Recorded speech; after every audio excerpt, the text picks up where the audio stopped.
반갑습니다. 입춘절기가 우리 생활 속으로 쓱 들어왔습니다. 들판에 아련한 아지랭이 보셨어요? 바람의 기운이 변한 걸 느껴보셨습니까? 아직 추우시다고요? 그래도 우리가 사는 이 땅에 봄이 도착해 있습니다. 이제 봄이 막 세워져 가는 이 즈음에 우리가 꼭 먹어야 하는 냉이 얘기 한번 해보려고 합니다. 싸르르한 맛과 또 특유의 향을 가진 봄의 선두주자가 바로 냉이입니다. 냉이는 십자화과에 속하는 식물로서 땅에 딱 붙어서 옆으로 자라는 특성을 가지고 있어요. 꽃대가 올라오기 전에 어린 잎과 줄기와 뿌리를 통째로 식용하거나 약용으로 사용해 왔습니다. 냉이의 원산지인 유럽에서는요, 어린 잎을 샐러드나 허브로 사용하였지만 그래도 대부분은 약용으로 많이 사용하고 있습니다. 이 냉이는 늦 겨울부터 또 이른 봄에부터 먹기 시작을 합니다. 그리고 냉이의 향은 겨울이 추울수록 그 냉이에서 나는 향이 강한 특성을 가지고 있어요. 봄에서 딱 접어들면 야생에서 채취하는 냉이의 향이 가장 좋습니다.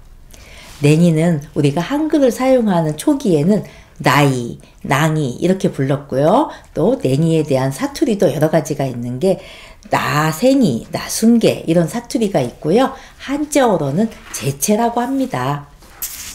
냉이는 어떤 것을 골라야 할까요?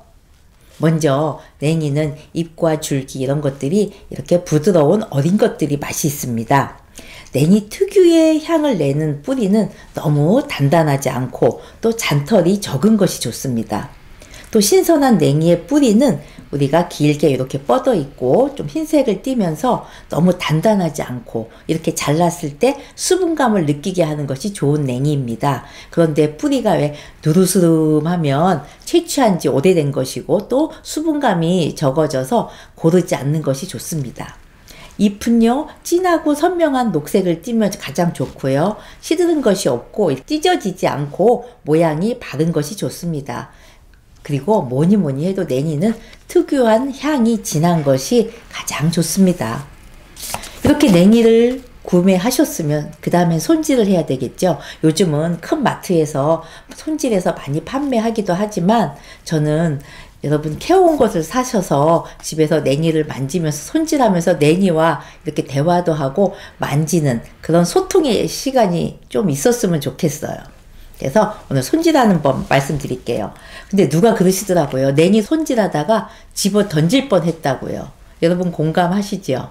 그만큼 냉이 손질이 쉽지 않다는 얘기예요. 그러나 우리가 뿌리하고 잎을 통째로 먹기 때문에 손질을 세심하게 해야 되는 겁니다. 어떻게 하냐고요?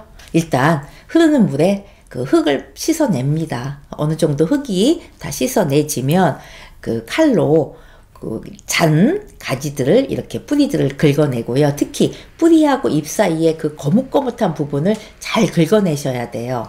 그런 다음에 시든 잎을 좀 뜯어내고 이제 물을 받아서 한 30분가량 푹 담궈 놓습니다. 그러면 덜 빠진 흙이 물과 함께 이렇게 무거워지면서 가라앉게 되죠. 그러면 건져서 흐르는 물에 두세 번 흙 닦아주시면 깨끗하게 손질이 됩니다. 그리고 냉이는 손질해서 바로 조리를 해서 드시면 가장 좋습니다. 그러나 시간이 지나서 며칠 지나면 잎도 무르고 또 향도 약해지기 때문에 바로 드시는 게 좋아요. 그리고 사오셔서 아직 손질하기 전이라면 그 종이 페이퍼, 종이 타올 있지 않습니까? 거기에 싸서 지퍼백에 넣어서 이렇게 냉장고에 보관하시면 며칠은 보관하실 수 있습니다. 그리고 많이 사셔서 데쳐가지고 냉동실에 보관도 많이 하시더라고요. 물론 영양소도 좀 감소되고 풍미도 줄어들지만 그런대로 냉이의 풍미를 느끼면서 드실 수 있습니다. 자, 그러면 이렇게 구매해서 손질한 냉이는 어떻게 해서 먹으면 가장 좋을까요? 서양 영양학에서는 비타민이 풍부하고 칼슘, 칼륨, 인, 철분의 함량이 많은 알칼리성 식품으로 분석이 됩니다. 그래서 탄수화물, 지방, 단백질 같이 열량을 내는 식품이 몸에 들어가서 대사가 될 때 그 대사를 도와주기 때문에 피로 회복에 도움이 된다라고 말합니다.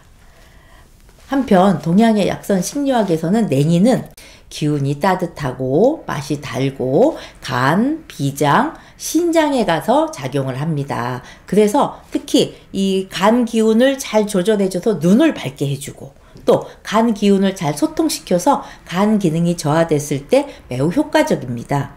또 신장에 가서 작용을 해서 소변을 원활하게 배출시켜주고 또 비장에 가서 작용함으로써 식욕 부진이 있을 때라든지 소화 기능이 잘 안 될 때 이것을 보충해주는 도와주는 작용을 합니다. 그래서 예로부터 봄철에 이 냉이를 많이 섭취해서 내 몸이 봄의 기운에 잘 적응할 수 있도록 도와주는 아주 좋은 식재료입니다. 우리가 음식을 또는 식품을 먹는다는 것은 특정 성분을 먹어서 건강을 유지하겠다는 것이 전부가 아닙니다. 우리가 영양소도 먹지만 우리는 그 식품이 자라면서 가지고 있는 기운을 먹게 돼요. 그래서 냉이를 먹는다는 것은 봄 기운을 먹는 것이고 우리가 봄 기운을 품는 것이 됩니다. 그래서 제철 음식, 계절 음식을 우리가 찾는 겁니다. 냉이는 봄을 알리는 전령사이면서 우리에게 건강하게 지내라고 자연이 주는 선물입니다. 여러분 선물 받으셔야 되겠죠? 자, 그러면 이 냉이를 어떻게 조리를 해서 먹으면 가장 좋을까요? 조리 방법이 굉장히 많아요. 그런데 이왕이면 맛도 좋고 섭취했을 때 몸의 효능도 잘 발휘할 수 있도록 배합을 해서 조리를 하면 금상첨화겠죠. 일단 콩가루, 두부, 된장 이런 것들은 냉이에 부족한 단백질을 보충해주기 때문에 굉장히 좋은 배합이에요. 그리고 냉이는 혀를 잘 자양해주기 때문에 혀를 보관하고 있는 간으로 가면 좋은데 간으로 갈 수 있게 도와주는 신맛, 식초 이런 것들과 배합을 하면 아주 좋습니다. 또 혀를 자양하는 오징어와도 굉장히 좋은 배합이에요. 그러나 우리들이 자주 해먹는 그 냉이 부침개 있지 않습니까? 부침개와 같이 밀가루와 배합을 하면 가슴이 답답해지는 증상이 나타날 수 있기 때문에 썩 좋은 배합은 아닙니다. 우리 가장 많이 해먹는 좋은 배합이 냉이를 초고추장, 식초나 설탕 넣고 이렇게 조물조물 무치는 거 있잖아요. 그게 가장 좋은 배합이고 또 여러분 냉이 샤브샤브 많이 해서 드시더라고요. 그때 소고기보다는 돼지고기와 좋은 배합이고 오징어 샤브샤브도 좋고 오징어 냉이 무침도 좋습니다. 그리고 냉이 튀김을 먹고 싶을 때는 밀가루를 묻히지 마시고요.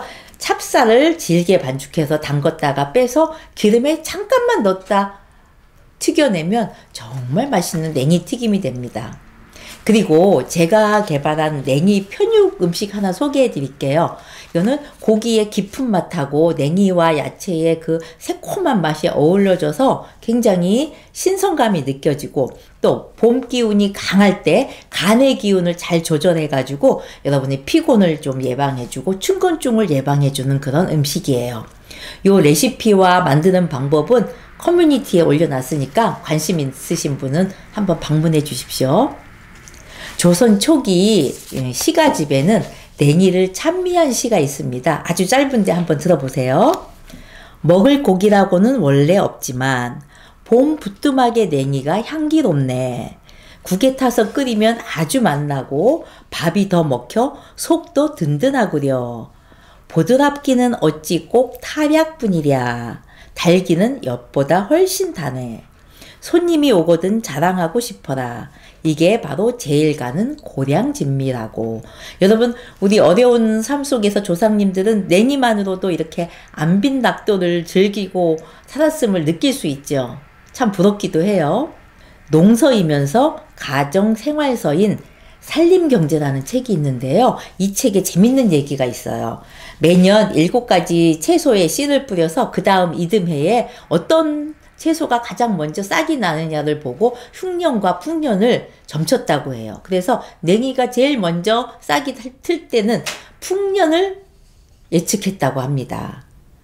우리가 직접 냉이를 캐지는 못하지만 캐온 냉이를 감사한 마음으로 또 구매하셔서 또 조리해서 맛있게 드시고 또 우리 몸에도 건강한 풍년이 들기를 기원해 보시면 어떨까요?